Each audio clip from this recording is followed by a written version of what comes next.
Hi, this is Brenda. Welcome to the book club. This is the one where we talk about the Body Thrive book by Cate Stillman, and we're on habit 7 and habit 8. So we're doing habit 7 for the week, and then after that full 7 days, then you can start applying habit 8. Habit 7 is sitting in silence, which is just meditation. If you're new to it or you haven't really stuck to it yet, just starting off with simple, a little bit of breathing in and out and feet touching the floor, kind of settling yourself, grounding yourself. That's a good way to start. And if you need to just kind of figure out where it fits in your schedule, you can set a timer on your phone, or you could use the app like Insight Timer. It'll actually track when whenever you start and stop, and then it'll accumulatively tell you how much time you've spent meditating. But the main thing in the beginning is just learning to sit quietly for a few minutes and let the thoughts come and go, that kind of thing. Just focusing. If it's easier for you to close your eyes, you close your eyes. If it's easier for you to look like outside a window at a tree or something outside there, just stare out on the horizon. The main thing is the more you start to meditate and make it a daily habit, the more you start to feel that deeper connection to the universe, to your higher consciousness, to decisions that you need to make. It starts to help you tune more inward, which is a big goal with whenever we're healing ourselves and whatnot. It's something that it's not so much how you do it as just the fact that you sit down, even if it's for a few minutes, and just work on slowly increasing it as you can. You can increase it for a couple of minutes to 10 minutes, 20 minutes. If you can do 20 to 30 minutes, that's plenty. You don't have to do a whole hour. You don't want to take from everything else that you do. That's plenty of time.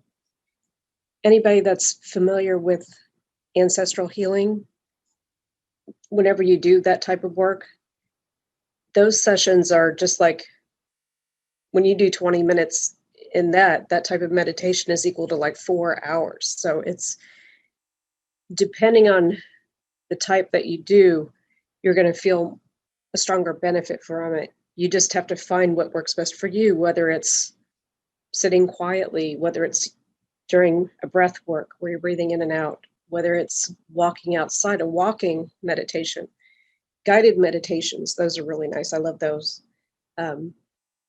You can use YouTube or, like I said, the app like Insight Timer. There's a lot of free stuff on there, and just spend a little time exploring what appeals to you, and then practice with that a little bit, and just allow yourself to kind of settle into the idea, and you'll feel the benefits as you start to do it. You'll notice the difference, and just observe it, notice those differences, and write them down. Even if you have anything that comes up or you want to reflect after you meditate, write them down, or verbally record them, however you like to do that. The meditation has been the most grounding experience for me. I think it brings all the stress, anxiety, all those things down to like a normal level. It gives your body that opportunity to settle back down and feel that calmness. It gives you so many benefits. That's why I just want you to just practice a little bit and see what you experience from it. And then when you're working on that this week, you can also start thinking ahead about the following week too. The following week with habit 8 is healthier eating guidelines, which is the same thing as rhythmic eating. And what that means is you're spacing your meals, you're eating more at times specific for that's suited to you. You can look in the book and kind of see what best suits you. Our strongest time for our digestive system is between 10 a.m. and 2 p.m. So eating your main meal somewhere in that time is ideal if you can do that. But the whole idea is going without snacking in between, drinking water whenever you're in between meals, taking a little time and just kind of, you know, well, they call it mindful eating, but it's, focusing a little bit more on enjoying the food, enjoying the tea, enjoying the water. If you could set like a little place, even if it's just for yourself, set it where you can sit and enjoy a meal, either for yourself or with someone else, does either way, with family. But it's the main reason why you want those kind of experiences, the healthier eating, is the digestive system that's getting it so it's functioning at a very high level. Basically is what you're working on. It's like it's going to process and digest what it needs to. It's going to have time to do that. It's going to give you that opportunity to experience the period of time where you're in rest mode, digest mode, all those different things, and allowing yourself to feel lighter at the time when you go to bed, because that's part of what goes into starting the day right. That was our habit 3. So you're working towards those things and you're noticing the clarity that you have, how much better you feel. You'll notice if you have any symptoms of any kind, you'll notice some things just kind of no longer there. So there's a lot of things to explore with it. The other aspect of the healthier eating guidelines is exploring some of the more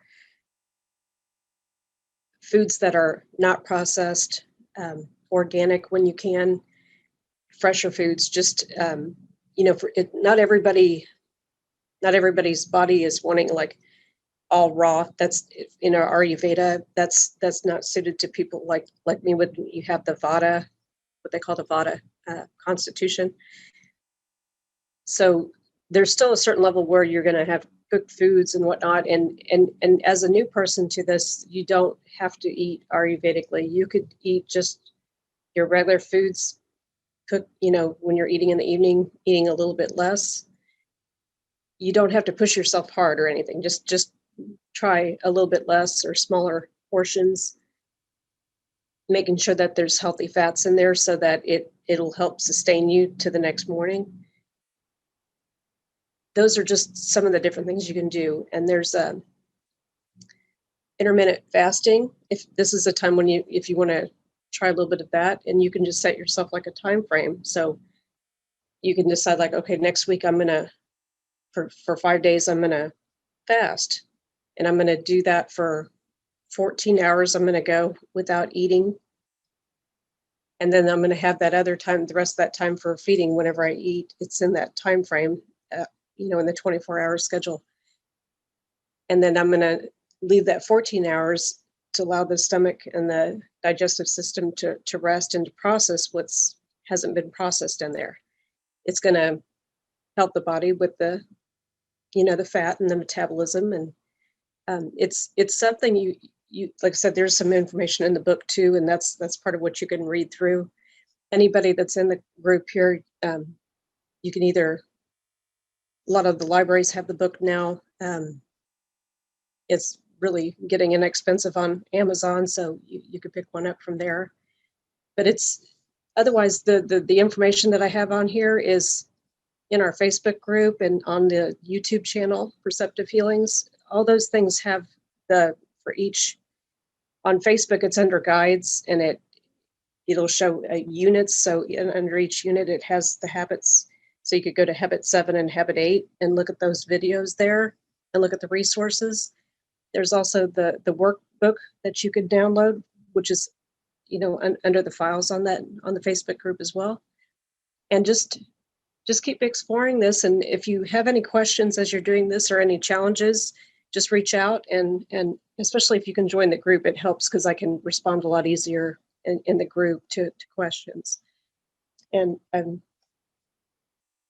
what I'll do is on the last 2 habits, we'll talk a little bit, and we'll leave it open for questions, for anybody that's experiencing the habits and everything, and any questions you have on any of them, not just the two we're working on. So keep that in mind. And I'll post some more events here in the meetup group for most likely for August. I don't want to push it too close to the time. I may try to squeeze one in at the end of this month. If not, it'll just be already the early part of August. But I'm going to put some more out there. I'm diving a little deeper into the raw foods, the living foods, because of the microgreens, because I'm teaching that here starting probably in September. The understanding for the living foods and what it does for us is so much more beneficial, but there has to still be, like I said, a fine line between eating the cooked foods versus eating just raw. For some of us, that raw stuff is too aggravating. That's what I meant to say about that before. So I'm looking at it from the health perspective, and I that's something I want to share as I research this and gather more information on it. I'll share about that, and we'll connect it with why we want to explore that. Like I said, anytime you have something in particular you want to talk about with healing work of any sort, just reach out to me and ask me, because it helps me to form some of the different talks in the future. Thank you for watching. Take care.